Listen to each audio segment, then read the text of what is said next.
Baik, saudara sekalian, kita hari ini akan membahas tentang The Loving God and Our Postmodern World. Hari ini kita akan membahas daripada Bernard of Clairvaux. Dan khususnya kita melihat Bernard of Clairvaux adalah seorang teolog dan juga seorang Kristen, di mana dia adalah seorang yang sangat-sangat memiliki sebuah pengajaran yang spiritual. Dan khususnya kita melihat dari abad 1, kita melihat bagaimana tahun 1000, di situ kita melihat bagaimana Bernard de Clairvaux banyak sekali memberikan sebuah legacy yang luar biasa, khususnya di dalam kita memahami akan kebenaran Tuhan, khususnya untuk mengerti tentang mendekat dan mengasihi Tuhan. Baik, saudara sekalian, hari ini sebelum saya akan masuk di dalam pembahasan kita, saya mengajak kita untuk membuka satu bagian dalam kitab suci. Satu bagian dalam kitab suci, dan mungkin Sarah bisa tolong bantu untuk saya punya slide, supaya kita juga bisa sama-sama mengikuti dari slide tersebut. Baik, saudara sekalian, kita akan sama-sama membuka di dalam Mazmur 139. Saya mengajak saudara sekalian untuk membuka di dalam Mazmur 139, ayat 1 sampai ayat yang ke-24. Oke, saya mungkin bisa minta tolong Clement, apakah memungkinkan Clement untuk membacakan Mazmur 139 ayat 1 sampai 24. Clement adalah rekan kita yang ada di Hong Kong. Ya, bisa kok. Doa di hadapan Allah yang Maha Tahu. Untuk pemimpin biduan, Mazmur Daud. Tuhan, Engkau menyelidiki dan mengenal aku. Engkau mengetahui kalau aku duduk atau berdiri. Engkau mengerti pikiranku dari jauh. Engkau memeriksa aku kalau aku berjalan dan berbaring. Segera jalanku Kau maklumi. Sebab sebelum lidahku mengeluarkan perkataan, sesungguhnya semuanya telah Kau ketahui ya Tuhan. Dari belakang dan dari depan, Engkau mengurung aku, dan Engkau menaruh tanganmu ke atasku. Terlalu ajaib bagiku pengetahuan itu, terlalu tinggi, tidak sanggup aku mencapainya. Kemana aku dapat pergi menjauhi rohmu? Kemana aku dapat lari dari hadapanmu? Jika aku mendaki ke langit, Engkau di sana. Jika aku menaruh tempat tidurku di dunia orang mati, di situ pun Engkau. Jika aku terbang dengan sayap fajar dan membuat kediaman di ujung laut, juga di atas tanganmu akan menuntun aku, dan tangan kananmu memegang aku. Jika aku berkata, biarlah kegelapan saja melingkupi aku, dan terang sekelilingku menjadi malam, maka kegelapan pun tidak menggelapkan bagimu, dan malam menjadi terang seperti siang. Kegelapan sama seperti terang. Sebab Engkaulah yang membentuk buah pinggangku, menenun aku dalam kandungan ibuku. Aku bersyukur kepadamu karena kejadianku dahsyat dan ajaib. Ajaib apa yang Kau buat, dan jiwaku benar-benar menyadari. Tulang-tulangku tidak terlindung bagimu. Ketika aku dijadikan di tempat yang tersembunyi, dan aku direkam di bagian-bagian bumi yang paling bawah, matamu melihat selagi aku bakal anak. Dan dalam kitabmu semuanya tertulis hari-hari yang akan dibentuk, sebelum ada satupun daripada. Dan bagiku, betapa sulitnya pikiranmu, ya Allah. Betapa besar jumlahnya. Jika aku mau menghitungnya, itu lebih banyak daripada pasir. Apabila aku berhenti, masih saja aku bersama-sama Engkau. Sekiranya Engkau mematikan orang fasik, ya Allah, sehingga menjauh daripadaku penumpah-penumpah darah yang berkata dusta terhadap Engkau, dan melawan Engkau dengan sia-sia. Masakan aku tidak membenci orang-orang yang membenci Engkau, ya Tuhan, dan tidak merasa jemu kepada orang-orang yang bangkit melawan Engkau? Aku sama sekali membenci mereka. Mereka menjadi musuhku. Selidikilah aku, ya Allah, dan kenalah hatiku. Ujilah aku dan kenalah pikiran-pikiranku. Lihatlah, apakah jalanku sorong, dan tuntunlah aku di jalan yang kekal. Ya, sekali. Pada saat kita melihat pembacaan tadi, itu adalah satu pembacaan yang menunjukkan bagaimana waktu Daud yang adalah pemazmur, dia menggambarkan bagaimana di dalam segala keadaan dia mempercayai Tuhan. Nah, saudara, dari bagian yang dibaca tadi menunjukkan kepada kita semua bahwa bagaimana di dalam segala keadaan kita Seringkali kita melihat keadaan kita menjadi sesuatu yang membuat kita tidak lagi dapat berpikir dengan jernih, berpikir dengan benar, bahkan berpikir dengan tepat.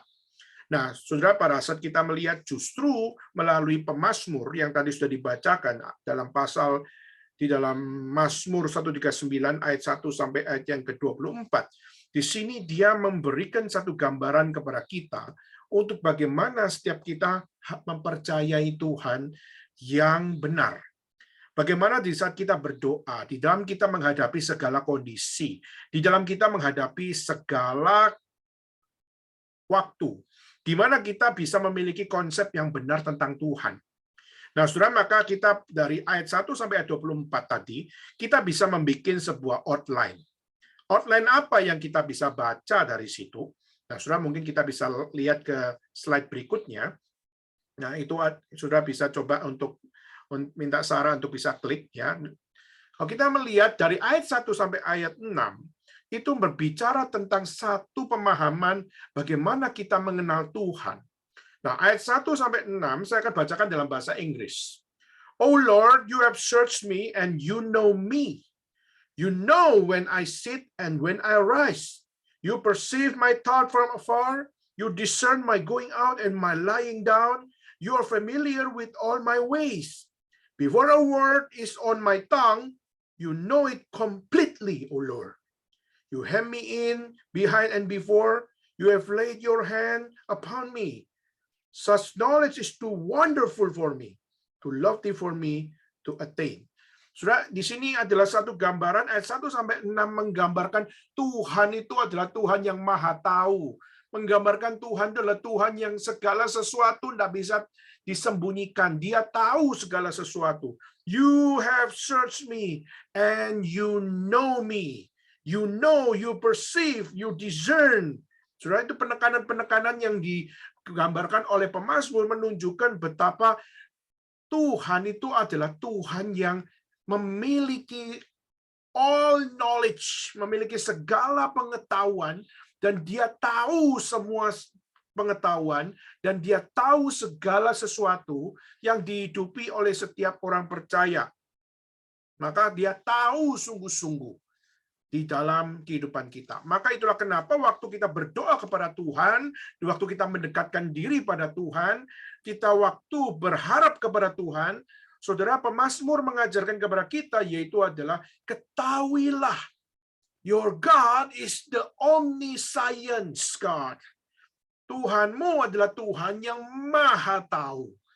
Maka di saat Tuhan adalah Tuhan yang maha tahu, di dalam segala kondisi yang paling terjepit maupun dalam kondisi yang engkau tidak tahu bagaimana untuk mengambil sebuah decision, saudara, percayalah kepada Tuhan, mungkin dengan tanpa kata-kata yang kau ucapkan, tapi Tuhan tahu sedalam-dalamnya apa yang menjadi pergumulan saudara dan saya. Maka itulah kenapa pemazmur mengajarkan kepada kita melalui ayat 1 sampai ayat 6 menggambarkan betapa Tuhan itu adalah Tuhan yang maha tahu. Maka kalau orang berdoa, kalau kita menyatakan sebuah permohonan kepada Tuhan, kita harus punya konsep doktrin Allah yang benar. Jadi kalau kita berdoa tapi doktrin kita kacau, maka doa kita pasti adalah doa yang kacau. Jadi doa kita harus upright, harus memiliki sesuatu yang accurate, dan harus memiliki sesuatu yang benar. Maka konsep tentang Tuhan tidak boleh salah. Maka itulah kenapa pemazmur mengajarkan di dalam segala kondisi apapun yang dia hidupi, dia tahu dia harus berdoa kepada Tuhan. Kenapa dia berdoa kepada Tuhan? Karena dia tahu Tuhannya adalah Tuhan yang maha tahu. My God is the omniscience God.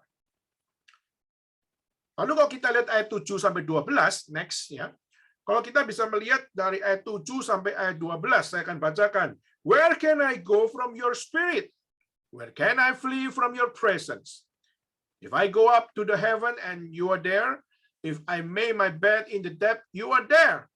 I rise on the wing of the dawn, if I settle on the far side of the sea, even there your hand will guide me. Your right hand will hold me fast. Nah, saudara, Lalu dikatakan, if I say, surely the darkness will hide me, and the light become night around me, even the darkness will not be dark to you, the night will shine like the day, for darkness is a light to you. Saudara, di sini menggambarkan bagaimana Tuhan itu peduli bukan cuma sekedar di dalam kemahatauannya. Tapi ayat 7-12 menggambarkan kepada kita bahwa Tuhan itu adalah Tuhan yang ada di sini. Tuhan itu adalah Tuhan yang maha hadir.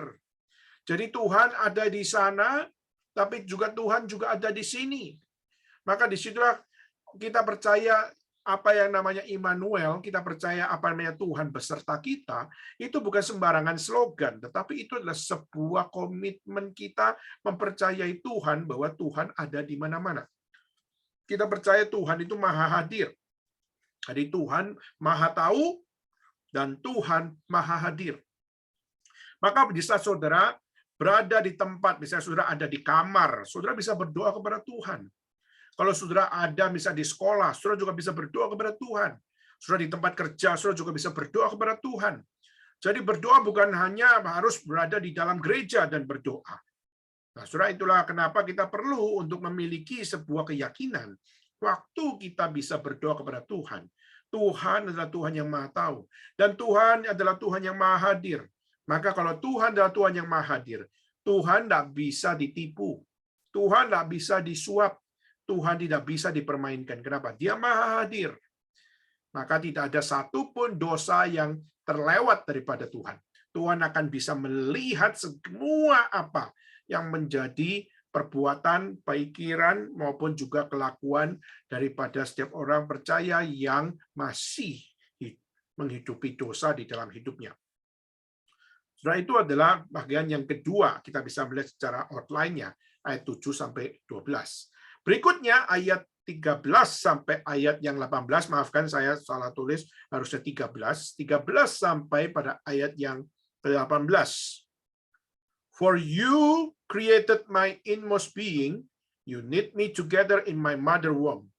I praise you because I'm fearfully and wonderfully made. Your works are wonderful, and I know that full well.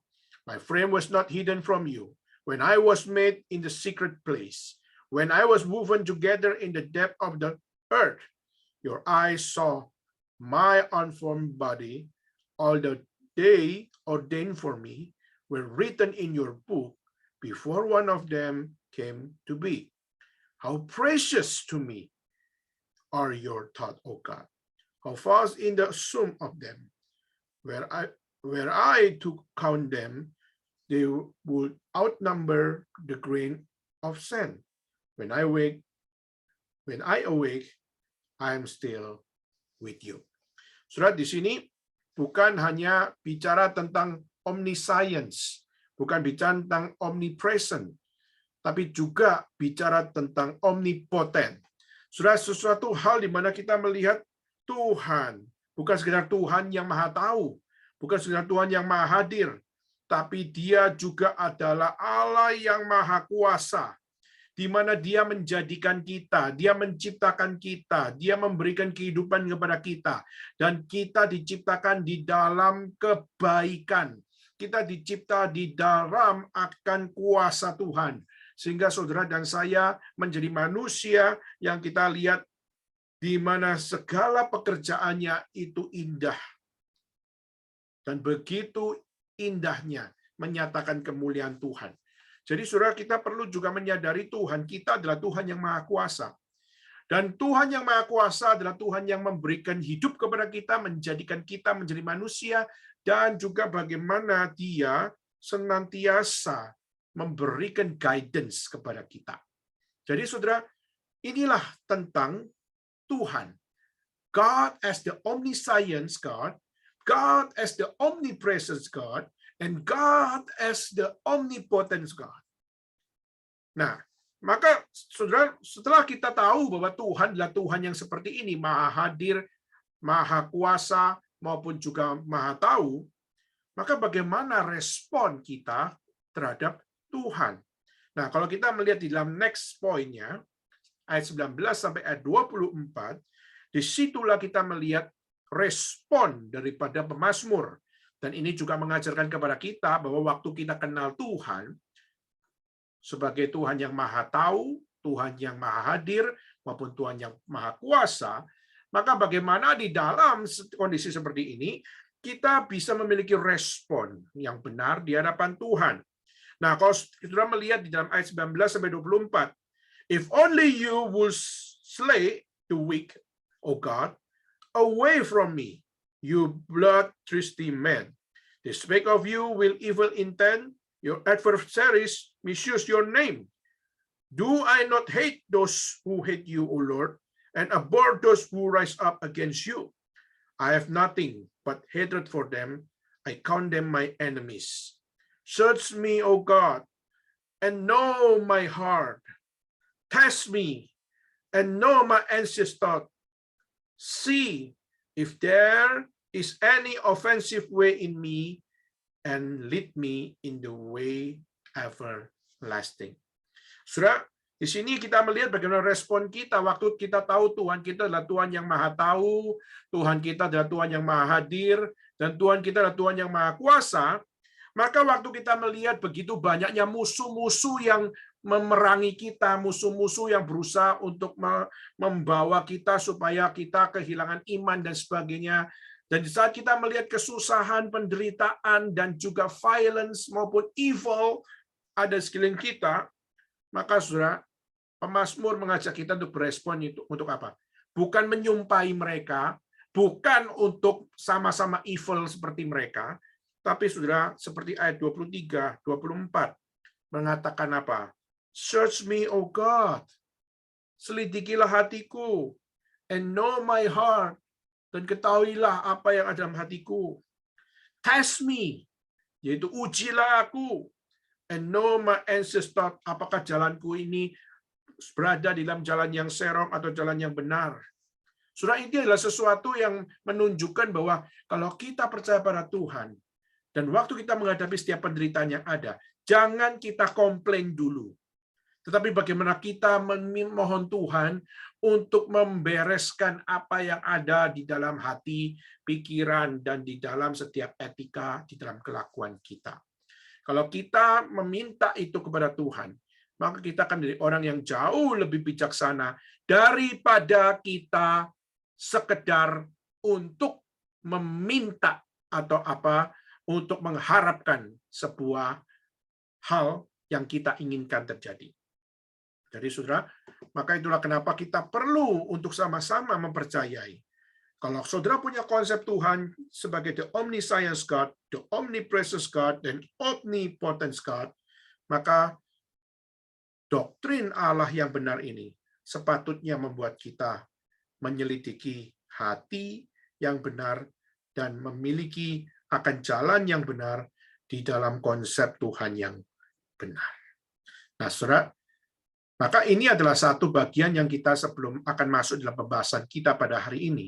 Kita percaya bahwa hidup itu adalah anugerah Tuhan, di mana kita bisa mengenal Tuhan sebagai the omniscience God, the omnipresence God, the omnipotent God, dan biarlah setiap kita waktu punya kepercayaan Tuhan yang benar, kita dapat berespon, memohon supaya di dalam hati kita juga ada kebenaran yang sinkron dengan kepercayaan kita kepada Tuhan. Nah, tapi mungkin menjadi pertanyaan yaitu apa, saudara? Yang menjadi pertanyaan adalah mungkin saudara berkata, kalau Tuhan adalah Tuhan yang Maha Tahu, ya mungkin kalau kita bikin sebuah special case ya. Kalau misalnya Tuhan adalah Tuhan yang Maha Tahu, bagaimana dengan hari ini kita melihat pandemi COVID-19? Waktu kita melihat pandemi COVID-19 di dalam kemahatauan Tuhan itu bagaimana? Bukankah Tuhan tahu bahwa COVID-19 akan terjadi, pandemik akan terjadi, sudah 1 tahun, 2 tahun, sekarang mau tahun yang ketiga, bukankah Tuhan adalah Tuhan yang omniscience? Bukanlah Tuhan adalah Tuhan yang Maha Tahu? Nah, pertanyaannya, kenapa Tuhan, Engkau yang adalah Allah yang Maha Tahu, Engkau mengizinkan pandemi COVID-19 terjadi? Kedua adalah, bukankah Tuhan adalah Tuhan yang Maha Hadir, Dan waktu kalau Tuhan adalah Tuhan yang maha hadir, sekarang COVID-19, pandemik, justru kita melihat banyak orang berduka hari ini, banyak orang yang mungkin yang berduka cita bukan hanya orang non-Kristen, tapi juga kita melihat orang-orang Kristen juga banyak sekali yang meninggal dunia akibat pandemik. Dan juga tidak sedikit yang terjangkit, bahkan hari ini saya mendengar keluarga saya sendiri ada beberapa yang terkena akan Omikron dan sebagainya. Dan waktu kita melihat hal seperti ini, akhirnya pertanyaan mungkin muncul yaitu, my God is the omnipresent God. Tuhanku adalah Tuhan yang maha hadir. Nah pertanyaannya kalau Tuhanku adalah Tuhan yang maha hadir, Tuhan, bukankah aku adalah orang percaya? I am believer. Tapi kenapa Tuhan, justru Engkau yang adalah Allah yang maha hadir, justru adalah Tuhan yang kadang-kadang mengizinkan kita untuk mengalami sesuatu yang kita nggak inginkan. Berapa banyak dari kita sudah pernah terjangkit akan COVID-19? Ada teman-teman kita yang sampai harus diisolasi, sampai harus untuk vaksinasi, dan bahkan sampai harus dites berkali-kali. Waktu kita melihat Tuhan, bukankah Engkau adalah Tuhan yang maha tahu? Tapi kenapa Engkau yang maha tahu diam-diam saja dan membiarkan saya mengalami akan apa yang terjadi di dalam pandemik ini? Bukankah Engkau adalah Allah yang maha hadir? Engkau ada di surga, engkau juga ada di bumi. Tapi pertanyaannya sekarang aku, misalnya, berada di dalam kondisi pandemik, dan waktu saya mengalami akan misalnya sebuah penularan, atau saya mengalami impact daripada pandemik misalnya, dan pada saat kita melihat semuanya itu, mungkin kita bertanya, bukankah Tuhan beserta dengan saya? Tapi kenapa Tuhan yang beserta dengan saya justru membiarkan saya, misalnya, tertular COVID-19. Atau kita justru akhirnya mengalami impact daripada pandemik. Misalnya kita sekolah, studi online, nggak ngerti-ngerti. Kita susah sekali mengerti guru ngomong apa, apalagi dalam bahasa Mandarin dan sebagainya. Kita susah sekali. Atau mungkin juga saudara mengikuti PPT yang diberikan oleh dosen dan sebagainya. Kadang-kadang kita pun tidak bisa untuk mengikuti dengan begitu cepatnya. Seringkali itu menjadi sebuah pertanyaan. Tuhan beserta dengan saya, tapi kenapa kok saya susah sekali di dalam mengikuti studi? Apalagi kerja. Banyak sekali, saudara, kita melihat orang-orang yang dipecat, yang tidak lagi diperpanjang kontraknya, apalagi di dalam masa pandemik. Saudara mungkin kita berkata, Tuhan maha hadir kan? Kau berada beserta dengan saya, bukan? Tapi kenapa justru yang terjadi saya harus menghadapi hal seperti ini? Belum lagi, Tuhan adalah, my God is the omnipotent God. Tuhanku adalah Tuhan yang maha kuasa. Nah, saudara mungkin sebuah pertanyaan muncul. Pandemi COVID-19 sebenarnya adalah waktunya Tuhan menyatakan kuasanya. Menyatakan kuasa yang kena COVID sembuh. Atau COVID diusir di dalam nama Yesus. Bukankah itu yang menyatakan kemahakuasaan Tuhan? Tapi hari ini kita melihat Omikron makin naik, kita melihat seakan-akan jumlah orang-orang yang terjangkit di seluruh dunia berlipat-lipat naiknya. Dan waktu kita hal seperti ini, mungkin kita bertanya, sungguhkah Tuhan itu Tuhan yang penuh kuasa? Sungguhkah Tuhan itu adalah Tuhan yang maha hadir? Sungguhkah Tuhan itu adalah Tuhan yang maha tahu? Nah, saudara, waktu kita melihat seperti ini, itulah yang kalau kita comparekan apa yang tercatat di dalam kitab suci, lalu kita bawa di dalam konteks hari ini, seakan-akan kitab suci itu adalah sesuatu yang irrelevant. Seakan-akan Tuhan itu tidak relevan dengan apa yang ada di dalam konteks hidup kita. Kalau Tuhan maha tahu, kenapa Tuhan biarin? Kalau Tuhan maha hadir, kenapa Tuhan tidak menolong? Kalau Tuhan adalah Tuhan yang penuh kuasa, kenapa Dia tidak menyatakan kuasanya sekarang? Nah, saudara, maka seringkali kita akhirnya dengan logika kita akhirnya mencoba menjebak Tuhan, dan kita coba untuk menyudutkan Tuhan, sehingga respon kita bukan respon yang benar seperti Alkitab yang mengajarkan, selidikilah aku ya Tuhan, dan ketahuilah apa yang ada di dalam hatiku, ujilah aku, dan apakah aku memiliki jalan yang serong. kita seringkali responnya tidak sesuai dengan kitab suci. Respon kita seringkali adalah dengan kita melawan Tuhan, kita mempertanyakan Tuhan, dan akhirnya kita menjauhi Tuhan, dan bahkan kita meninggalkan Tuhan. Nah, saudara, maka bagaimana kita seharusnya untuk mengkaitkan apa yang kita baca ini dengan kondisi kita di dalam pandemi COVID-19 hari ini? Sebuah reflection, saudara, mungkin bisa next, dan saudara kita bisa melihat bagaimana why would God allow pandemic COVID-19? Nah, saudara, kita bisa belajar melihat beberapa hal. Pertama, justru Tuhan izin, Tuhan maha tahu. Tapi Tuhan juga mau men-sharingkan pengetahuan kepada kita. Mau men-sharingkan kebenaran di dalam kehidupan kita, yaitu apa? Life is fragile. Menunjukkan kepada kita bahwa hidup itu adalah satu hidup yang sangat timpang, rapuh. Kenapa? Karena manusia sudah jatuh di dalam dosa.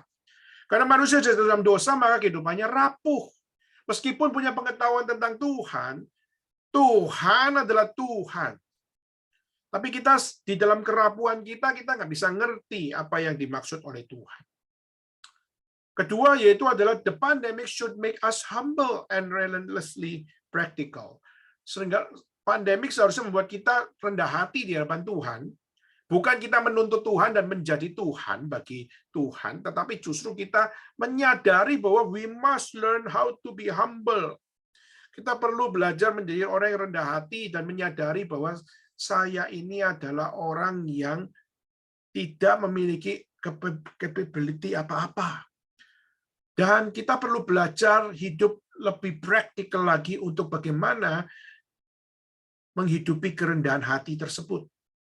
Bagaimana kita lebih praktikal, bagaimana dari COVID-19 ini kita bisa belajar memahami Tuhan dengan lebih benar. Yaitu apa? Justru waktu saya di dalam masa pandemik, saya justru harus belajar makin untuk apa?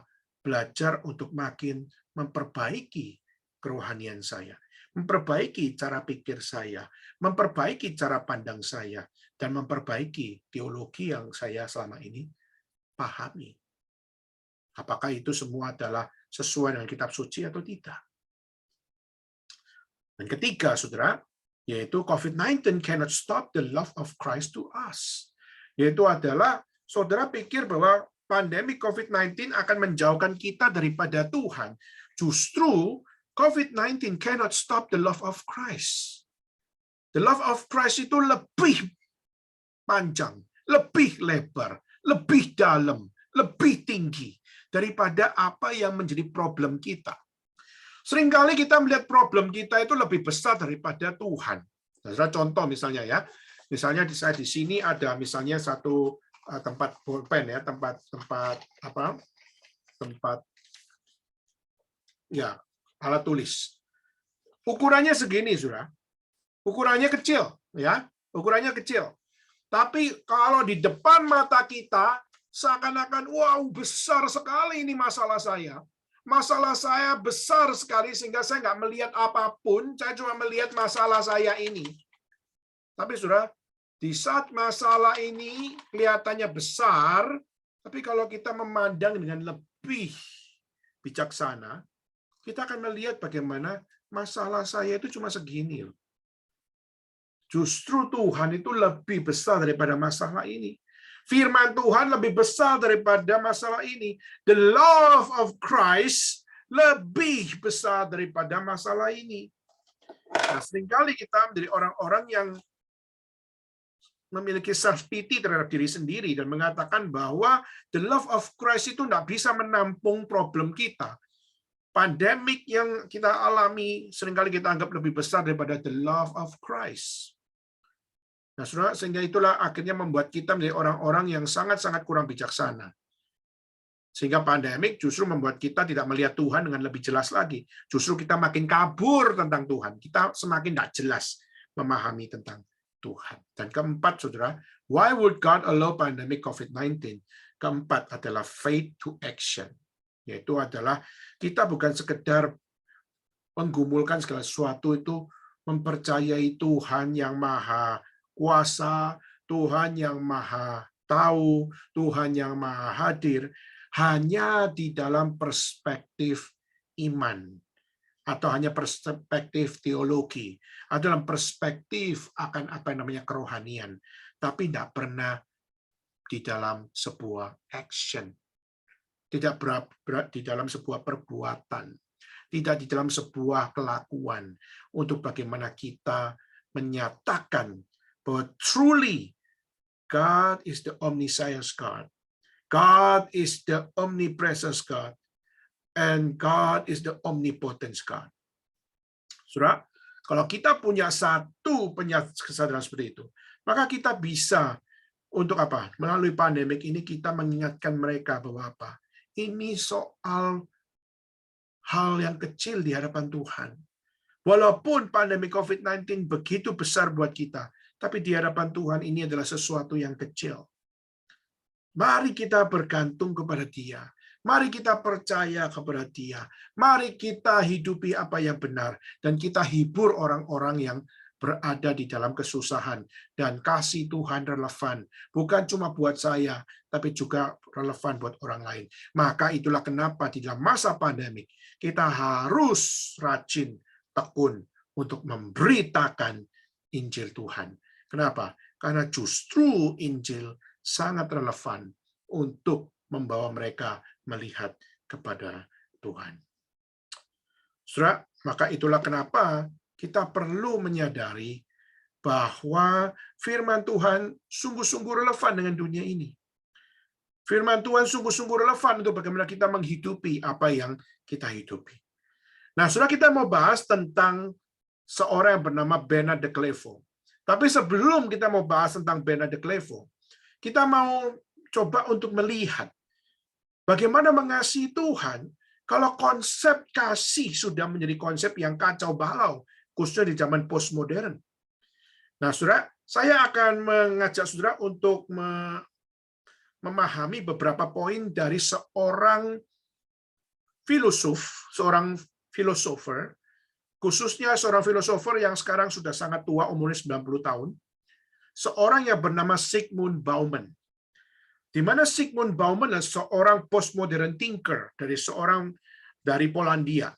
Ya. Nah, dia adalah seorang postmodern thinker yang sampai hari ini adalah seorang yang sangat dihormati, Zygmunt Bauman. Nah, dia adalah seorang yang memiliki sebuah teori bahwa zaman ini adalah zaman di mana segala sesuatu itu sudah menjadi liquid. Maksudnya apa? Dia mengatakan zaman sekarang itu adalah zaman postmodern, di mana zaman postmodern adalah zaman yang segala sesuatu itu liquid, bersifat cair. Sedangkan zaman modern itulah zaman yang bersifat padat. Jadi dia mengatakan bahwa di dalam kehidupan postmodern hari ini, segala sesuatu itu tidak ada yang padat. Segala sesuatu itu bersifat liquid, berbeda-beda, terus-menerus bergerak, sehingga akhirnya banyak hal yang sudah menjadi dalil yang penting di dalam zaman modern, akhirnya dirombak habis oleh zaman postmodern, sehingga akhirnya segala sesuatu menjadi tidak jelas, menjadi kacau.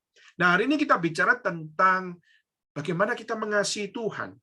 Nah, saudara, menurut Zygmunt Bauman, bahwa hari ini orang-orang postmodern itu sedang menghidupi satu cinta kasih yang sangat-sangat tidak normal. Maka dia menamakan bahwa hari ini yang dimiliki oleh orang-orang postmodern hari ini, mereka hari ini hidup di dalam liquid love, yaitu cinta kasih yang terus berubah-ubah, yang terus berganti-ganti, yang terus berdinamika, sehingga tidak ada yang bisa menjadi patokan di situ. Nah, saudara, ini berlaku bukan sekedar di dalam mengasihi sesama, tapi ini juga berlaku di dalam mengasihi Tuhan. Tapi memang konsep liquid love ini secara konteks apa yang dipaparkan itu membicarakan tentang human love. Tetapi tidak menutup kemungkinan bahwa liquid love juga dihidupi oleh orang-orang postmodern, khususnya adalah orang-orang yang beragama. Nah, saudara, kira-kira apa yang ada di dalam konsep liquid love yang hari ini secara sadar tidak sadar dihidupi oleh orang-orang postmodern?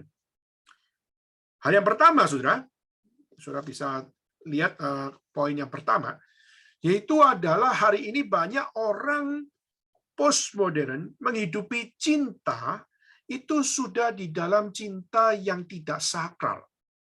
Dulu cinta itu dianggap sakral, cinta itu dianggap romantik, dan cinta itu dianggap sesuatu yang beautiful, sehingga cinta yang romantik itu pasti adalah cinta yang memberikan ikatan. Pernikahan yang sakral itu adalah pernikahan yang memberikan ikatan.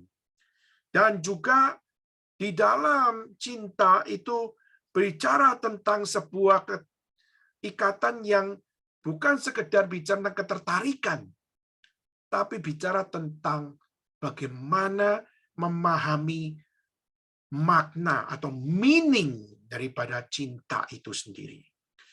Nah, saudara, hari ini kalau kita melihat orang-orang postmodern, banyak dari mereka sudah nggak peduli lagi dengan apa yang namanya cinta yang diikat. Jadi istilahnya sekarang mereka nggak suka dengan konsep ikatan. Maka itulah kenapa kita melihat banyak orang sudah tidak mau lagi menikah.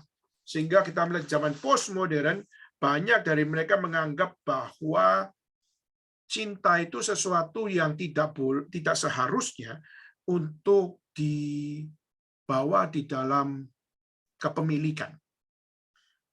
Sudah kalau kita membaca dari bukunya Bauman, dia mengatakan bahwa di saat orang mengasihi, itu pasti dia rela untuk diikat.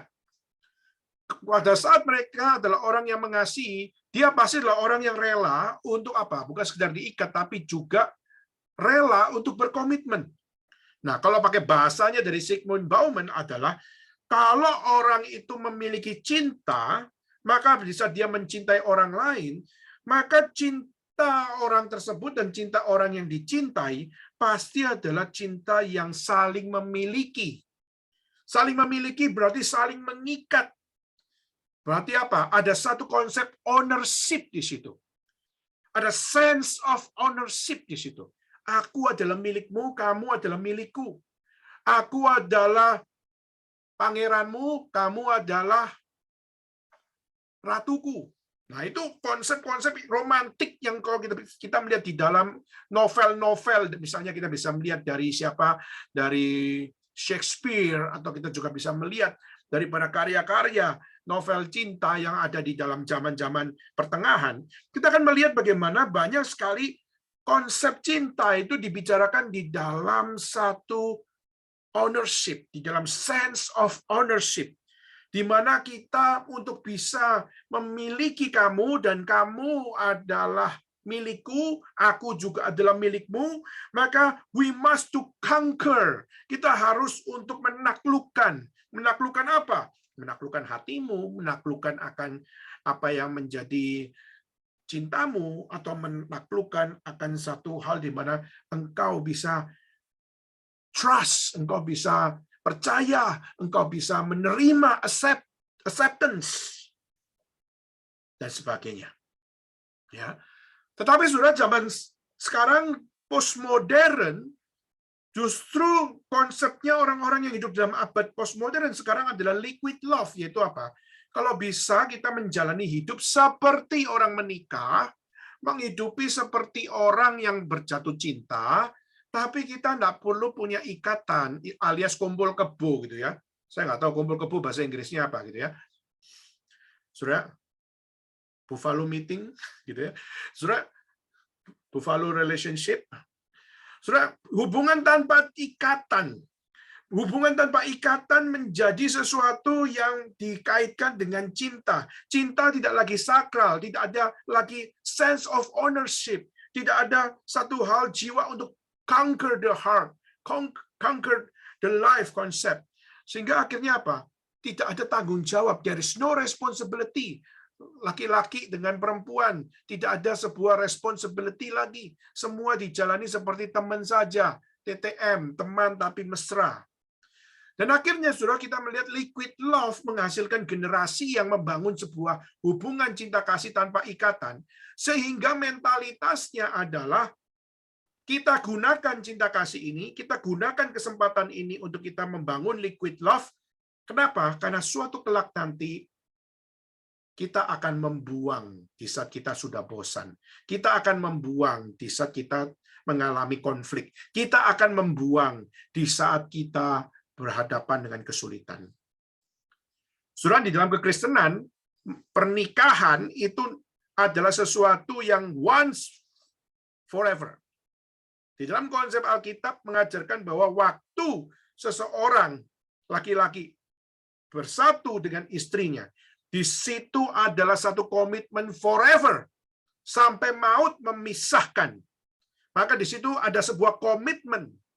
Ada sebuah komitmen untuk bagaimana engkau sehidup semati meskipun mengalami konflik, meskipun mengalami kesulitan, meskipun mengalami penderitaan, maupun mengalami akan hidup yang begitu sukar sekalipun, bukan dengan mentalitas gunakan lalu buang.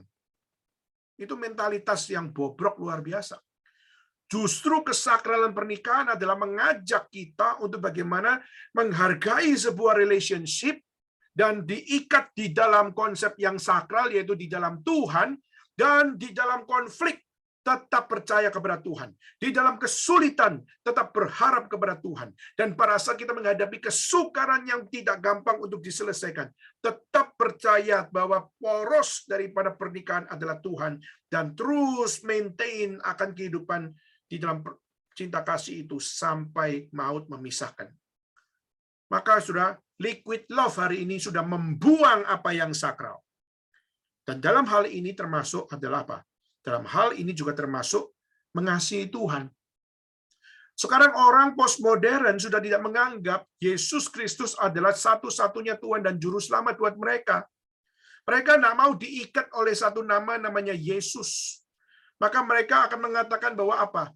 Tuhanku adalah Tuhan yang menyelamatkan aku, Tuhan yang memberikan hidup yang baru kepadaku, tapi siapa dia? Mereka sudah tidak mau lagi ngomong Yesus. Mereka hanya manggil Tuhan, atau mereka memanggil dengan kosmos, atau mereka memanggil dengan langit, atau mereka memanggil dengan yang terbesar, tertinggi, dan sebagainya. Dan mereka mengkaburkan Kristus. Nah, itulah liquid love daripada orang-orang percaya hari ini. Yang di zaman postmodern mengatakan, siapa itu Tuhan? Mereka tidak bilang Kristus. Siapa itu Tuhan? Tuhan adalah cinta. Sudah betul, cinta itu adalah satu hal yang Tuhan nyatakan. Tapi pertanyaannya, di saat cinta sudah tidak lagi dibawa kepada Kristus, tidak mungkin adalah cinta yang sejati. Maka cinta must be Christ-centered. Maka jika cinta tidak kembali kepada Christ, maka bagaimana mungkin engkau bisa punya kekuatan, ikatan yang menguatkan. Pernikahan yang sejati itu hanya bisa kuat di saat kita semua back to Christ. Without Christ, maka mentalitas kita akan apa? Kita akan hanya menjadi orang-orang yang menggunakan relationship, tapi setelah itu kita akan membuangnya. Dan kita tidak punya komitmen apa-apa. Sebelum maut memisahkan, kita sudah melakukan perbuatan-perbuatan yang tidak benar di dalam Tuhan. Maka itulah kenapa, saudara, relationship di dalam konsep liquid love zaman postmodern sudah sangat kacau luar biasa, termasuk mengasihi Tuhan. Akhirnya mengasihi Kristus itu cuma dipakai untuk temporary, setelah itu dibuang. Akhirnya mengasihi Kristen, dibilang Kristen apakah satu-satunya? Tidak. Semua agama sama, tidak ada ikatan. Akhirnya semua menjadi kacau, semua menjadi liquid. Berapa banyak sudah kalau melihat di YouTube, sudah melihat banyak teolog-teolog sudah banyak yang jatuh tidak lagi bicara Kristus adalah satu-satunya juru selamat. Kita melihat satu persatu teolog-teolog mulai meragukan Kristus adalah satu-satunya. Kenapa? Karena berani bicara Kristus adalah satu-satunya, maka mereka akan mengambil sebuah jalan keras, mengambil garis keras untuk mengatakan bahwa selain Kristus tidak ada satupun yang menjadi Tuhan dan Juru Selamat yang menyelamatkan kita. Maka itu sama saja dengan melawan dunia yang berdosa. Nah, saudara, maka itulah liquid love, hubungan tanpa ikatan. Mentalitasnya adalah gunakan lalu buang. Dan saudara, kita menghidupi zaman yang seperti ini. Hari ini berapa banyak pacaran yang putus sambung, atau putus ganti, dan waktu mereka akhirnya gabung lagi, atau mereka setelah putus lalu nyambung lagi, atau putus ganti lagi, dan mereka akhirnya menjadi orang yang tidak lagi percaya tentang cinta. Kenapa? Karena cinta menjadi sesuatu yang without any commitment. Akhirnya semuanya cinta itu penuh dengan kekecewaan demi kekecewaan. Sehingga akhirnya kekecewaan itu yang membuat apa? Kita tidak lagi trust dengan ikatan atau trust dengan apa yang seharusnya mengikat kita. Maka cinta yang sejati harus diikat oleh Tuhan Allah. Karena Tuhan adalah Tuhan yang sempurna. Tetapi saudara, manusia justru di zaman postmodern ini, mereka nggak suka ikatan. Maka itulah kenapa jumlah orang yang tidak menikah tapi tinggal bersama, itu memiliki sebuah statistik yang luar biasa tinggi. Berapa banyak juga mereka yang sudah akhirnya hamil, punya anak, tapi tanpa menikah. Berapa banyak juga kita melihat, banyak dari mereka yang menikah, tapi mereka tidak mau punya anak. Atau mereka yang tidak menikah, tapi sudah kumpul kebo, dan sudah kumpul kebo, mereka pun juga tidak mau punya anak. Dan itu juga banyak sekali terjadi. Tanpa ikatan, tidak mau diatur. Just use it and through it. Dan itulah semangat daripada liquid love. Maka Zygmunt Bauman menunjukkan bahwa ini loh dunia hari ini. Postmodern era itu seperti ini. Konsep love yang ada dalam zaman postmodern yang seperti ini. Zygmunt Bauman umur 90 tahun, dia menghidupi 3 dekade. Pertama adalah dekade waktu terjadi apa yang namanya Holocaust. Lalu akhirnya dia juga menghidupi zaman modern, dan dia juga menghidupi zaman postmodern. Dia menghidupi 3 dekade. Dan dalam 3 dekade itu dia melihat zaman postmodern adalah zaman yang paling rusak dibandingkan zaman modern, dibandingkan dengan zaman before modern, atau zaman waktu dia mengalami Holocaust dan sebagainya. Maka itulah yang menjadi konsep liquid love yang pertama. Kedua, yaitu adalah likuiditas cinta diri pada individu. Maksudnya apa? Yaitu membangun sebuah cinta, misalnya mencintai sesama, tapi mencintai sesama itu bukan mencintai orang tersebut. Jadi misalnya saya mencintai Ci Claudia. Waktu saya mencintai Ci Claudia, saya mencintai Ci Claudia itu kenapa? Apa karena Ci Claudia memiliki something yang beautiful yang saya cintai, atau justru waktu saya mencintai Ci Claudia adalah karena saya mencintai diri saya sendiri. Saya bukan mencintai others, walaupun saya bersama dengan others, tapi saya sedang mencintai diri saya sendiri. Nah, saudara, ini kacau luar biasa, saudara. Kenapa? Karena akhirnya kita melihat orang-orang hidup bersama, tetapi di dalam konsep individualistik.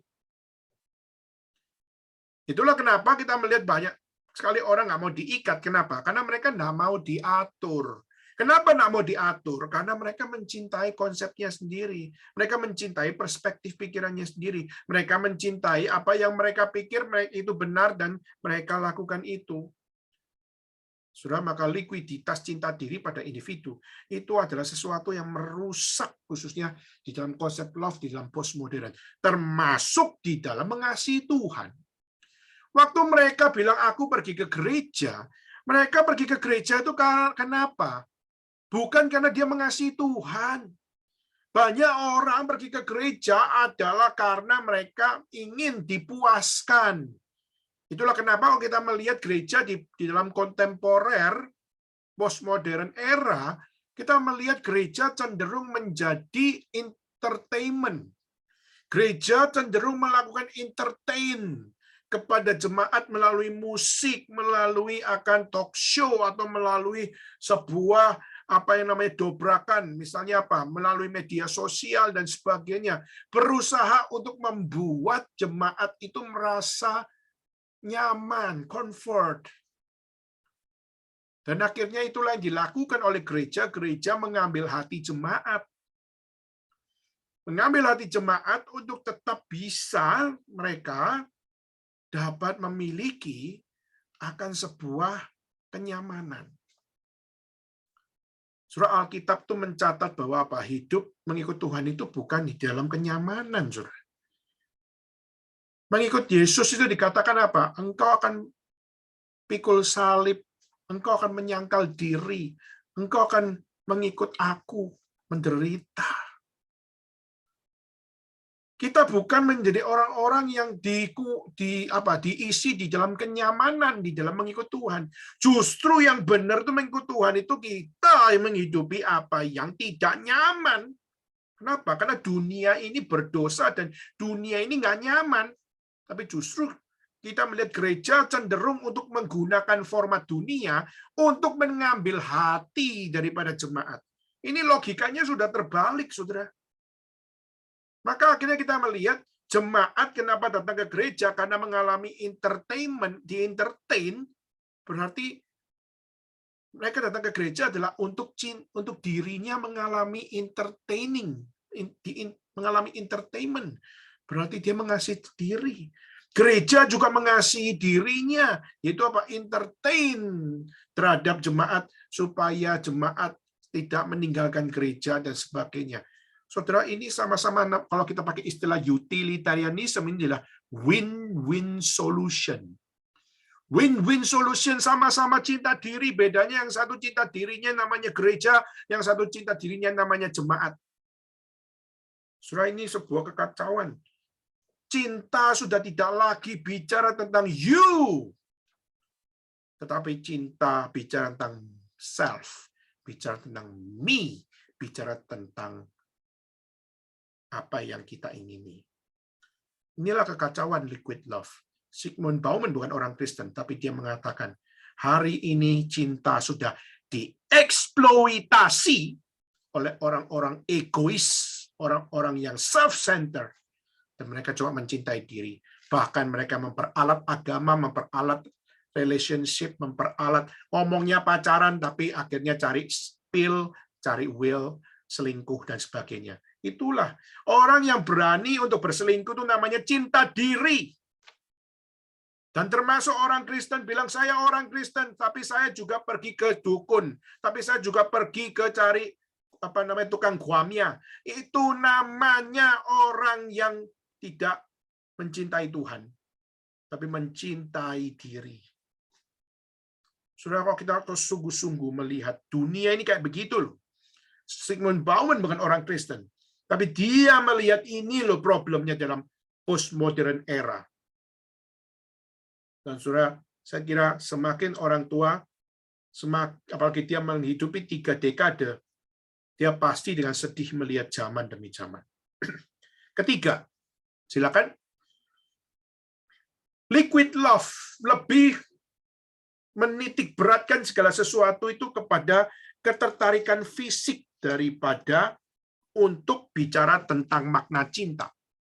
Misalnya, kalau ditanya, kenapa sih kamu mencintai cewek itu? Atau kenapa sih kamu mencintai cowok itu? Seringkali yang menjadi poinnya adalah, oh karena dia ganteng, oh karena mukanya tirus, oh karena dia opa, seakan-akan waduh sangat beautiful. Dan akhirnya mungkin kita melihat bahwa ini adalah sesuatu hal yang menarik dan physical, sifatnya adalah physical. Padahal cinta itu sesuatu yang more than fisik.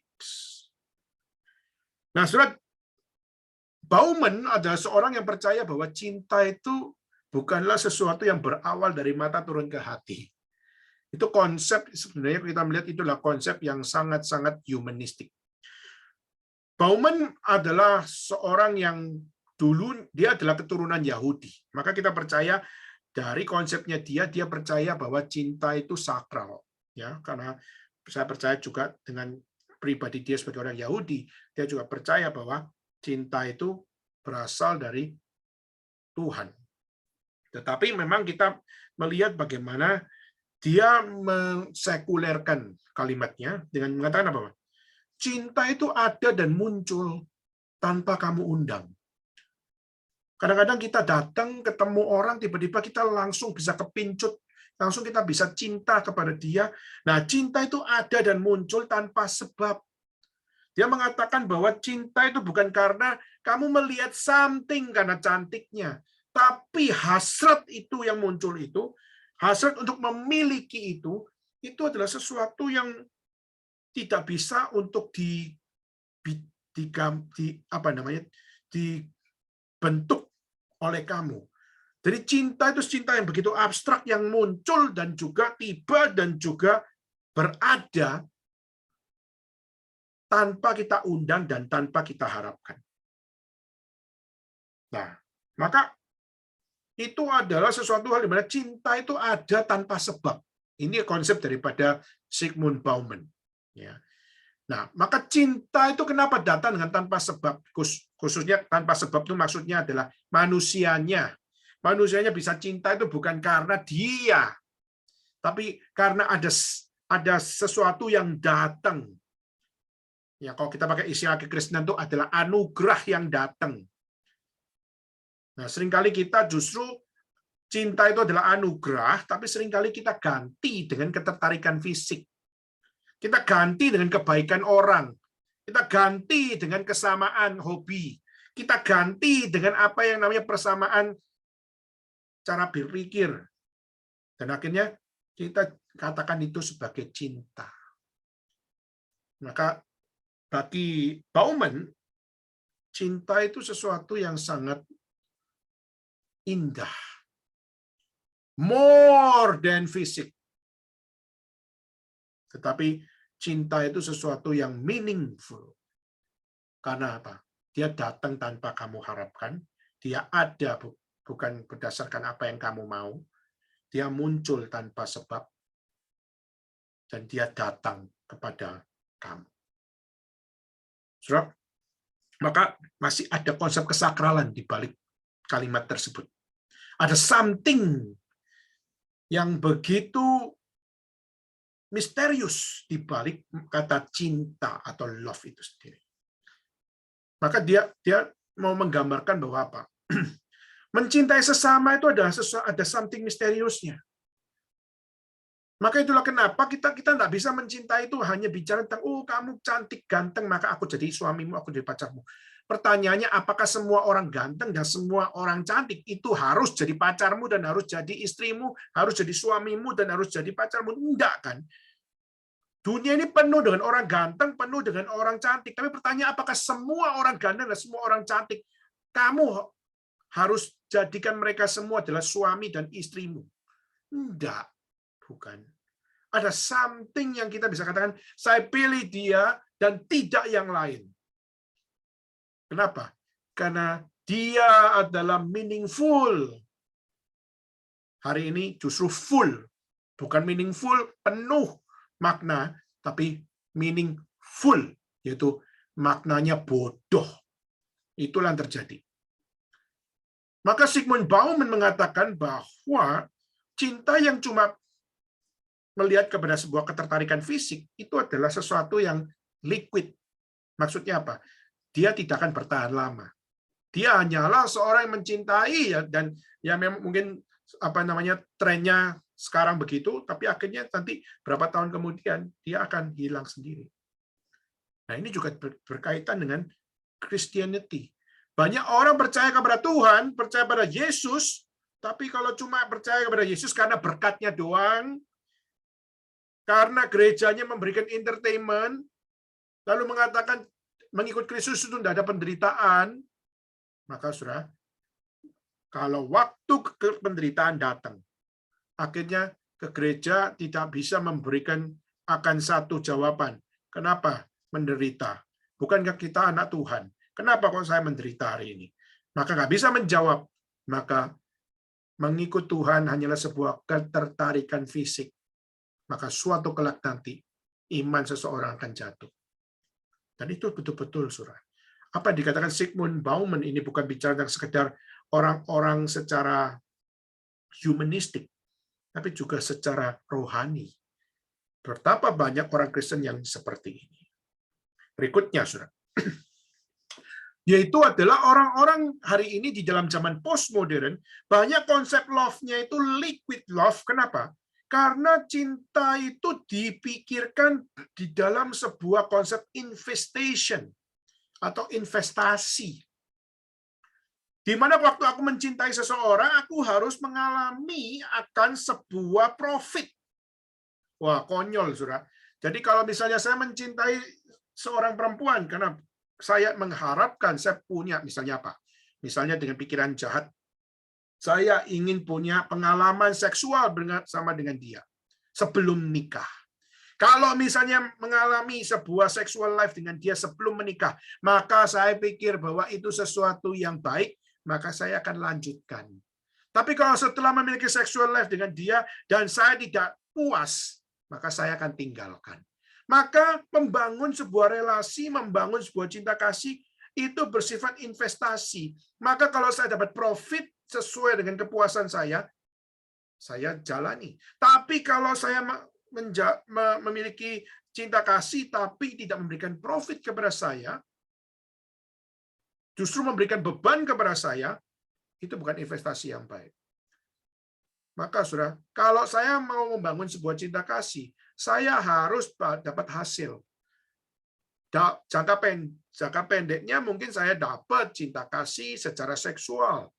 Tapi kalau investasi secara lebih panjang, misalnya apa? Dengan hidup dengan dia, maka saya terjamin. Misalnya apa? Dia lebih kaya dari saya. Misalnya dia lebih memiliki karakter yang bisa mengemong saya, atau dia memiliki sebuah kepemimpinan yang jauh lebih daripada saya, atau misalnya dia bisa ngurusin saya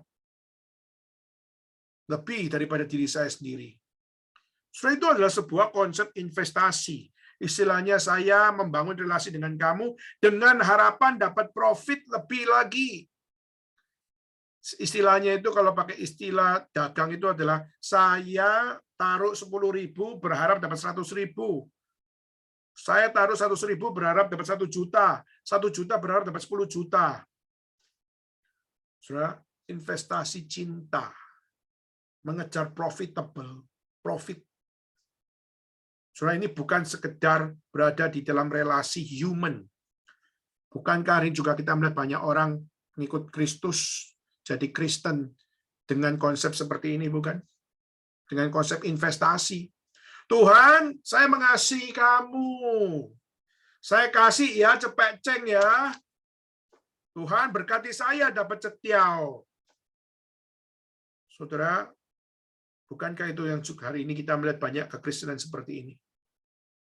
Semakin saudara melihat Zygmunt Bauman punya konsep, saudara akan semakin tahu betapa bobroknya orang-orang beragama di zaman postmodern hari ini. Dan bahkan mungkin saudara salah satunya. Investasi cinta, investasi untuk memperoleh profit di dalam cinta. Bahkan mengasihi Tuhan pun, engkau pun berharap investasi. Sesuatu yang konyol luar biasa. Next. Belum lagi, saudara, kita melihat liquid love, bicara tentang individualism dan multitasking. Saudara, multitasking, ini yang mau saya tekankan. Yaitu apa? Yaitu kalau kita mencintai seseorang, kita akan berjanji bahwa apa? Aku akan bersama-sama dengan kamu selama-lamanya. Sampai maut memisahkan kita. Sampai gua mati. I will love you forever. Tapi di dalam zaman postmodern, di zaman liquid love, kita akan melihat bagaimana sekarang manusia itu memiliki kehidupan multitasking. Saya hari ini membangun cinta dengan kamu, tapi saya juga bisa membangun cinta dengan orang lain.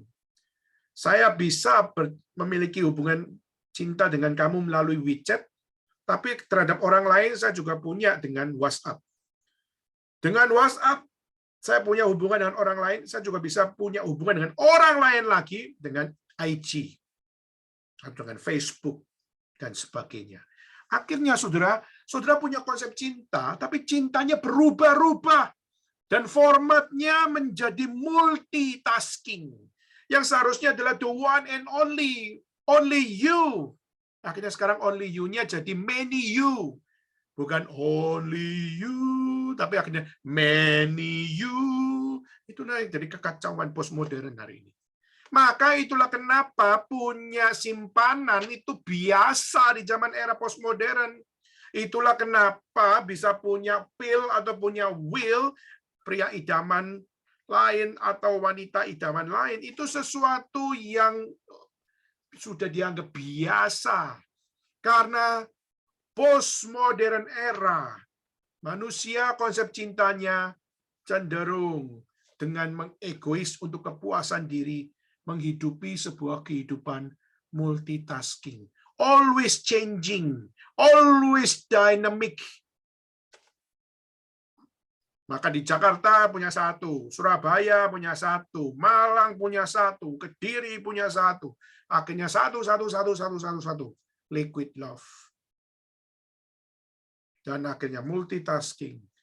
There is no commitment. Saudara, itulah yang terjadi dengan postmodern era di dalam mengerti tentang love. Kenapa saya perlu sharing ini, saudara? This is our era. Inilah era kita hari ini. Saudara, saya waktu dulu sekolah di Taiwan, saudara, lalu saya punya teman orang luar negeri jadi roommate saya. Roommate saya berasal dari Peru, saudara. Dan dia tiap hari itu mabuk, saudara. Tiap hari itu minum minuman keras. Lalu satu kali dia punya kesempatan ngomong-ngomong dengan saya, dan kita ngomong tentang cewek, ngomong tentang kehidupan muda-mudi di Peru, dan juga muda-mudi di Indonesia. Dan saudara, saya mengatakan bahwa saya orang Kristen. So, saya mengatakan, saya orang Kristen, saya tidak hidup di dalam free sex. Saya mengatakan itu. Dia bilang, "Hah? Are you not? Apa kamu goblok? Kamu tahu nggak? Di Peru, banyak orang Katolik, banyak orang-orang beragama, berdoa kepada Yesus, kepada Santa Maria, tapi mereka juga ngelakuin hal yang sama seperti yang saya lakukan. Kamu jangan-jangan itu adalah orang yang dari daerah ya. Kamu adalah orang yang terlalu strict." Dia mengatakan, orang Kristen di tempat saya sama dengan saya. Maka free sex juga ada pada gereja, orang dalam gereja, pemuda-pemudi gereja. Saudara, dan waktu mendengar kalimat itu saya sangat terganggu. Saya dididik di dalam keluarga saya bahwa tidak boleh kita compromise with free sex style. Tapi waktu dengar dia bilang, kamu Kristen, tapi kenapa beda dengan Kristen di kota saya, di negara saya? Dia mengatakan, kamu ketinggalan zaman, Nen. Kamu ketinggalan zaman, teman. Dan akhirnya dia mengatakan bahwa apa? Jangan terlalu kolot. Jangan terlalu ortodoks. Dia mengatakan, ikuti cara dunia. Saudara, itulah postmodern era hari ini. There is no absolute in this world. Tidak ada yang absolut dalam dunia ini. Maka apa? Maka be relative. Be individual. Be multitasking with sin. Setelah itulah yang terjadi. Maka itulah kenapa kita melihat gereja di era postmodern bukannya menjadi berkat. Gereja di era postmodern banyak sekali justru menjadi batu sandungan. Kenapa? Karena kita melihat konsep yang ada dalam postmodern era bukan mengikuti kitab suci, tapi mengikuti cara berpikir orang-orang di dunia ini. Maka saudara, melihat hal seperti ini, mari kita bertanya, kalau gitu gimana kita di orang Kristen dapat mengasihi Tuhan dengan benar? Oke, saudara, kita next, kita lihat kepada konsep daripada Bernard de Clairvaux. Bernard de Clairvaux adalah seorang teolog, khususnya di tahun 1000-an, ya, dan dia adalah seorang yang sangat terkenal, buku-bukunya adalah banyak yang terkenal, khususnya bicara tentang love, tapi juga bicara tentang apa yang namanya Kidung Agung, ya, dan juga bukunya khususnya bicara tentang Allah. Nah, hari ini kita hanya bicara tentang apa yang menjadi bukunya di dalam bicara tentang mengasihi Allah. Nah, di dalam mengasihi Allah, apa konsepnya, saudara? Dia mengatakan bahwa di dalam kita mengasihi Allah, ada 4 degrees of love. Ada 4 level di dalam kita mengasihi Tuhan Allah. Apa yang dimaksud dengan mengasihi Allah? Nah, sudah dia bilang ada 4 level. Level pertama, yaitu adalah loving yourself for your own sake. Atau mengasihi diri demi diri sendiri. Atau istilahnya adalah selfish love. Mengasihi diri demi diri. Nah, ini pasti akan dimiliki oleh semua orang, semua manusia di seluruh muka bumi. Seluruh orang di seluruh muka bumi pasti punya namanya selfish love. Love yourself. Kenapa, saudara? Karena kita memang adalah makhluk yang bukan rohani. Masa kita bukan makhluk rohani? Saudara, Tuhan mencipta kita menjadi makhluk rohani memang. Tetapi kita tahu kita jatuh di dalam dosa, sehingga waktu kita jatuh di dalam dosa, kita kehilangan kemuliaan Allah dan kita kehilangan akan konsep kesakralan di dalam hidup kita, sehingga kita kehilangan something spiritual, kita kehilangan something rohani. Akhirnya kita lebih jago, kita lebih familiar untuk hidup di dalam kedagingan daripada kita hidup di dalam kerohanian. Maka itulah kenapa kita nggak tertarik pergi ke gereja, nggak tertarik ikut persekutuan, kagak tertarik ikut persekutuan doa, tidak tertarik, bahkan penginjilan tidak tertarik.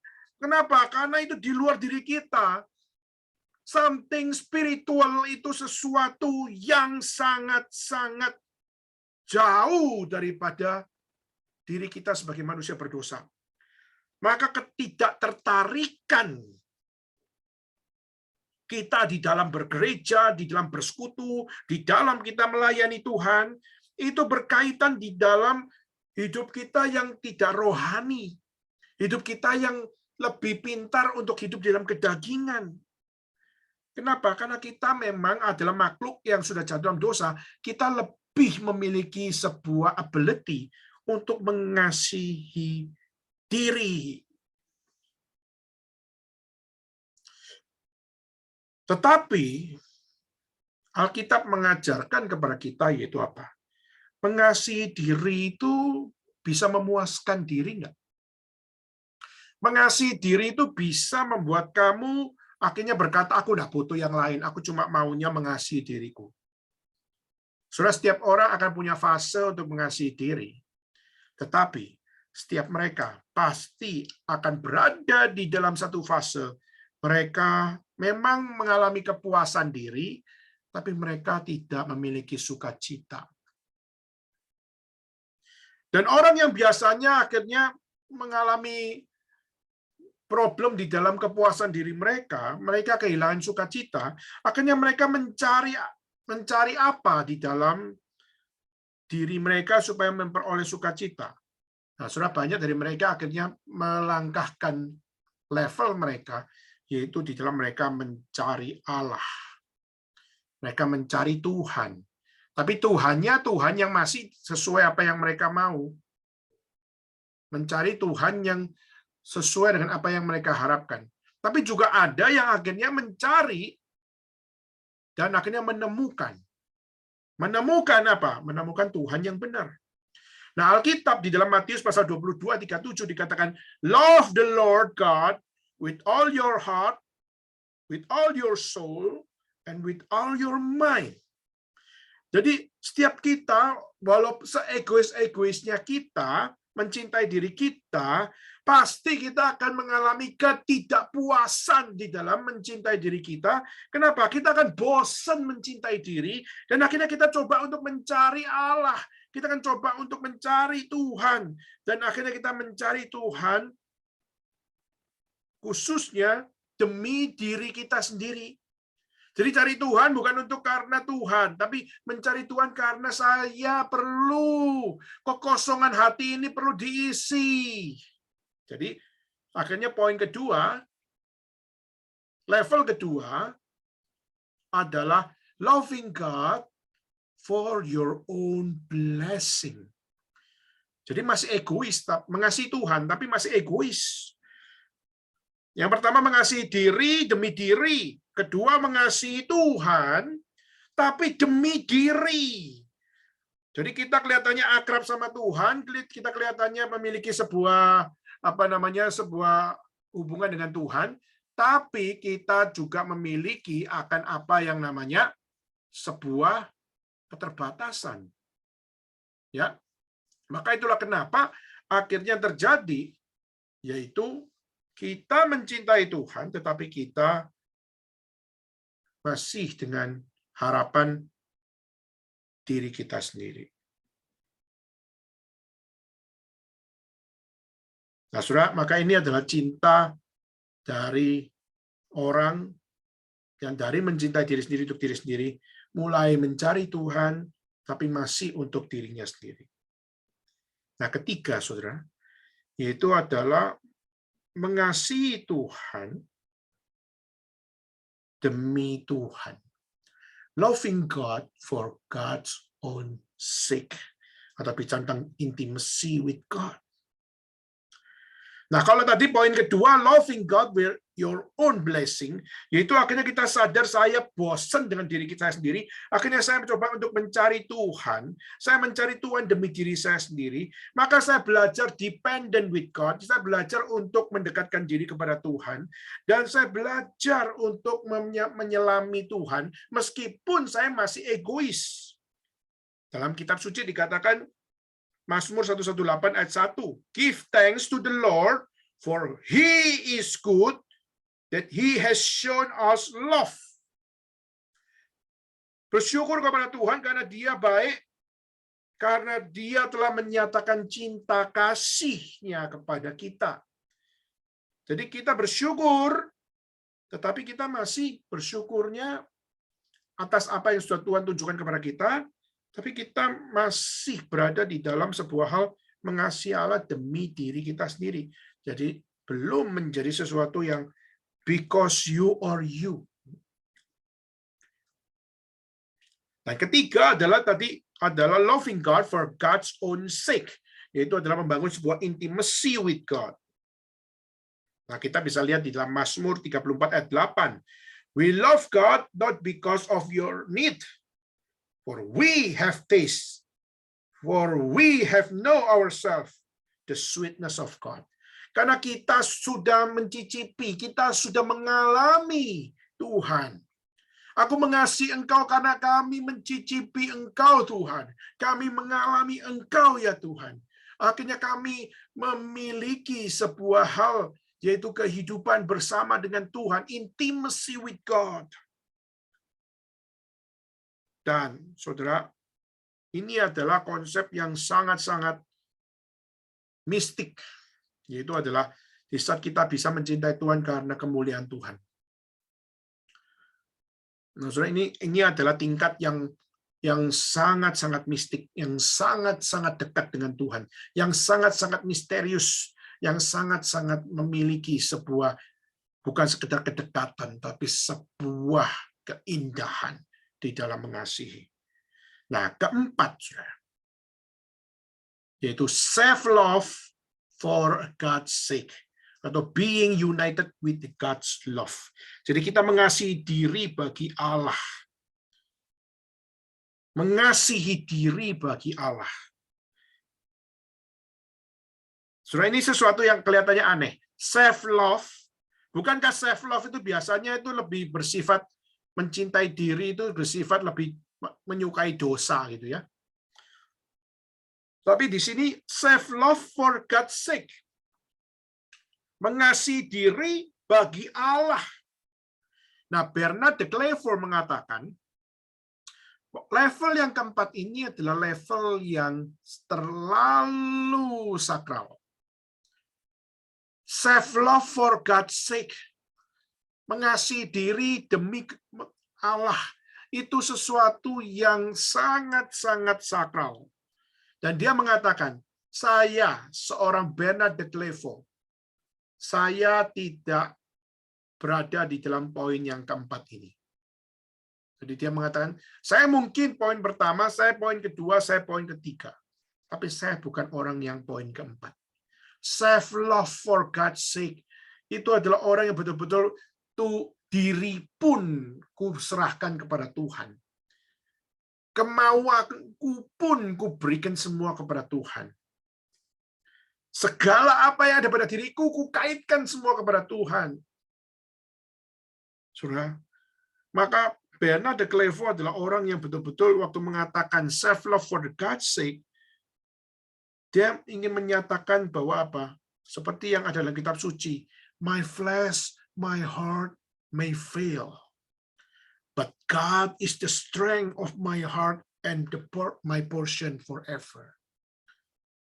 Dagingku dan hatiku mungkin akan gagal, tapi aku tahu Tuhan adalah kekuatanku dan porsiku untuk selama-lamanya. Dia menyatakan bahwa bisa mengosongkan diri, menjadi manusia yang hanya menyerahkan hidupnya bagi Tuhan, dan menjadi orang yang bisa sedih terhadap apa yang namanya keduniawian, dan bersuka cita di dalam apa yang namanya kerohanian. Itu hanya bisa terjadi di saat apa? Hidup manusia ini dengan Tuhan mengalami synchronization, mengalami akan keselarasan. Sehingga Tuhan yang suci dan aku yang suci, aku synchronize sama-sama suci. Dan sudah dia mengatakan, tidak ada orang yang berada di level seperti ini. Dia mengatakan, seorang Bernard de Clairvaux tidak berada di dalam level seperti ini. Kenapa? Dia masih punya self-love yang belum bisa sinkron dengan apa yang ada di dalam Tuhan. Maka saudara, waktu dia mengatakan ini, dia mengatakan, ini adalah 4 level di dalam cinta kasih. Dan orang yang bisa menghidupi sampai kepada konsep dirimu tidak lagi melihat dosa, tapi melihat hanya Tuhan saja. Itulah cinta yang paling sakral. Cinta yang paling indah. Mengasihi Tuhan yang paling sempurna. Dan saudara, self-love for God's sake. Tidak ada seorang pun yang bisa melakukan ini secara sempurna. Kecuali siapa? Kecuali Yesus Kristus. Hanya Yesus Kristus yang menyatakan self-love for God's sake. Dia adalah Allah yang rela jadi manusia. Bagi kemuliaan Allah, dia rela datang dalam dunia. Untuk kemuliaan Allah, dia rela mati. Dan kemuliaan Allah, dia bangkit dari kematian. Dan dia naik ke surga. Itu semua adalah satu hal. Karena dia adalah Allah yang rela jadi manusia. Dan kembali ke tahtanya. Dan akan datang kembali menyatakan, once again, akan God's sake. Saudara, maka ini sebuah hal yang menunjukkan bahwa apa? cinta orang percaya, mengasihi Tuhan, must be God-centered, must be Christ-centered, must be spiritual. Maka terakhir, saudara, bagaimana kita mengkaitkan konsep Benedict Clairvaux di dalam konteks postmodern world pada hari ini? Slide terakhir sebelum kita akan tutup bersama. Yaitu yang pertama, saudara. Di saat dunia postmodern tidak percaya terhadap ikatan, justru kita melihat Alkitab mengajarkan Tuhan adalah sang ikatan sempurna yang perlu ada di dalam hidup manusia. Manusia memang nggak ada yang sempurna, sehingga waktu manusia mengikat hubungan dengan sesamanya, ikatan yang mereka bangun tidak ada satupun yang sempurna. Betul, mereka jujur terhadap konteks mereka masing-masing. Tapi Tuhan adalah sang ikatan sempurna itu. Dan setiap orang yang menikah, setiap orang yang di dalam Tuhan, dan mereka diikat di dalam kesempurnaan Allah di dalam Kristus, maka apa? Maka mereka akan selalu berada di dalam pertolongan Tuhan. Dia akan selalu berada di dalam penyertaan Tuhan. Maka dia akan selalu berada di dalam sebuah solusi yang senantiasa datang dari firman Tuhan. Kalau orang-orang postmodern, mereka percaya dengan liquid love, yaitu hubungan tanpa ikatan, gunakan lalu buang. Saudara, itu karena apa? Karena mereka tidak punya Tuhan yang benar. Tapi kalau mereka percaya pada Tuhan yang benar, dan Tuhan berfirman di dalam kebenaran, maka kita menerima firman di dalam kebenaran yang seharusnya membuat kita hidup benar. Tapi kita justru tidak mau terima semuanya itu. Sehingga kita tidak mau diikat di dalam kesempurnaan. Kita nggak mau diikat di dalam kebenaran. Nah, soal itulah sebuah problem besar. Maka itulah kenapa God-centered love, yaitu percaya kepada Tuhan. Karena hanya di dalam Tuhan, ikatan yang menyempurnakan ada di situ. Dan bukan sekedar ikatan yang menyempurnakan, sang ikatan sempurna itu adalah sempurna, dan dia hanyalah Tuhan. Maka itulah kenapa bagi orang Kristen, marriage itu sakral. Dan mengasihi Tuhan juga sama, mengasihi Tuhan rela diikat di dalam Kristus. Rela menjadi tubuh Kristus, dan Kristus menjadi kepala. Kenapa? Karena hanya di dalam kepala, yaitu dalam Kristus, dan kita adalah tubuhnya, kita baru mencicipi kesempurnaan di dalam kita menghidupi cinta kasih. Kedua, yaitu adalah di saat dunia justru membangun cinta terhadap sesama, tetapi justru dasarnya adalah cinta diri. Itu pasti salah. Kenapa? Karena di dalam God-centered love, Tuhan adalah Tuhan, dan Tuhan lebih benar daripada diri kita, lebih suci daripada diri kita, lebih sakral daripada diri kita. Diri kita sudah fallen, sudah jatuh, maka mana mungkin cinta diri itu adalah sesuatu yang baik, benar, dan bermanfaat. Tidak. Adalah sesuatu yang lebih benar, lebih bermanfaat, dan lebih suci di saat segala sesuatu back to the God-centered love. Ketiga, yaitu adalah di saat manusia lebih membangun cinta kasih bukan pada makna cinta kasih, tapi pada ketertarikan fisik. Justru Tuhan yang menciptakan fisik. Tuhan juga yang menciptakan spiritual. Dan spiritual dan fisik itu adalah satu paket. Waktu manusia jatuh di dalam dosa, manusia sudah nggak lagi memikirkan apa yang rohani, yang sejati, tapi hanya memikirkan apa yang fisik. Maka hanya di dalam Tuhan, apa yang menjadi makna spiritual yang mulia itu baru dapat kita jalani dan pikirkan dan bahkan hidupi di saat kita sama-sama di dalam God-centered love, di dalam Kristus tentunya, kita akhirnya dapat menemukan kembali bahwa love is not just physical. but love is spiritual. Dan spiritual only comes from the Lord Jesus Christ.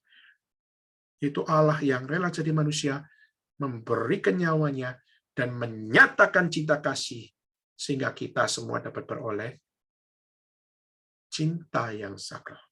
Dan berikutnya itu di saat orang postmodern memiliki konsep investasi cinta, yaitu profitable, justru kita melihat Allah justru bukan mengharapkan profit daripada kita. Justru kita lihat cinta kasih Tuhan, God-centered love, Dia memberikan dirinya bagi kita dalam kasih dan kemuliaan, yaitu memberikan dirinya untuk datang ke dalam dunia inkarnasi, datang dalam dunia untuk mati, dan bangkit, dan naik ke surga, dan akan datang kembali. Justru bukan investasi yang memberikan profitable. Tapi sekali lagi, Tuhan adalah yang memberikan nyawanya, menyangkal diri, memikul salib, dan memberikan hidupnya bagi kita. Jadi kebalik kalau kita mengatakan cinta sebuah investasi, profitable. Itu enggak biblical sama sekali. Dan terakhir yaitu adalah waktu orang postmodern berpikir bahwa kita hidup di dalam sebuah individual, cinta kasih yang bersifat individual, dan kita boleh multitasking without any commitment. Justru Alkitab mengajarkan God-centered love adalah Tuhan adalah Allah yang sempurna, tidak mungkin bertentangan dengan yang lain, maka Dia adalah pusat dari semua kasih, di mana kasih yang multitasking pasti adalah kasih yang tidak setia. Siapa yang bisa meragukan cinta kasih Tuhan yang setia mengasihi kita, sehingga Dia memberikan Kristus bagi kita. Dia bukan individualism, Dia justru mempersembahkan hidupnya bagi kita, menyerahkan nyawa bagi kita. Itulah cinta. Cinta adalah memberikan nyawa. Gembala memberikan nyawa kepada domba-dombanya. Saudara, itulah cinta. Maka saudara, kenapa kita membahas ini? Karena kita perlu menyadari, loving God, jangan sekedar hanya belajar di dalam konsep mencintai diri. Karena diri. Jangan juga karena mencintai Tuhan karena diri. Tapi belajarlah untuk mencintai Tuhan karena Tuhan. Dan belajarlah untuk bisa menjadi orang yang mencintai diri karena Tuhan. Karena diri sudah ditebus oleh Tuhan. Dan satu-satunya yang sempurna melakukan ini, tidak lain dan tidak bukan adalah Yesus Kristus. Maka itulah kenapa in our postmodern world, they need Christ. They need God-centered love. They need the gospel of Christ. Kiranya Tuhan memberkati kita melalui hari ini, supaya melalui pembahasan yang kita sama-sama bahas, kita bukan memperoleh cognitive knowledge, tapi kita bisa memiliki struggle, bagaimana kita mau punya kerohanian yang lebih dekat sama Tuhan, mau lebih sakral lagi, mau lebih intim lagi, mau lebih lagi memiliki hubungan di dalam Tuhan yang benar. Dan kiranya God made it possible di dalam kehidupan kita. Amin. Mari kita sama-sama tutup di dalam doa. Saya minta Gracelyn untuk bisa tutup di dalam doa. Mari kita berdoa. Bapa dalam surga, kami bersyukur atas malam hari ini kami boleh sekali lagi diingatkan dan juga ditegur kembali oleh kebenaran firman-Mu. Tuhan, ampunilah kami ya Tuhan, bila kami dalam dunia ini kami sering terbawa oleh arus-arus pikiran dunia, dan kami secara tidak sadar maupun kami tidak sadar, kami mencintai dan juga kami melakukan segala hal dengan cara-cara pikiran dunia. Tuhan, kami bersyukur pada malam hari ini Engkau masih memberikan kami kesempatan dan juga sebuah anugerah untuk dapat kembali ditegur dan juga dikuatkan dengan kebenaran firman-Mu. Kiranya kebenaran firman-Mu juga dan juga Engkau Tuhan yang terus menguatkan akan kehidupan kami untuk dapat melakukan dan juga mencintai orang sekitar kami dan juga mencintai Engkau dengan bukan cara patokan kami maupun dengan cara patokan dunia, tapi cara yang daripada Engkau saja, daripada kebenaran firman-Mu saja, Bapa. Terima kasih ya Tuhan, kiranya Engkau terus yang menguatkan dan juga memberkati kami dalam setiap kehidupan kami, serta juga pendeta Daniel yang telah menyatakan kebenaran firman-Mu. Terpujilah Engkau ya Tuhan, di dalam nama Tuhan Yesus, kami selalu berdoa dan bersyukur. Amin. Amin. Baik, saudara sekalian, kita akan sama-sama melanjutkan dengan kita memberikan persembahan.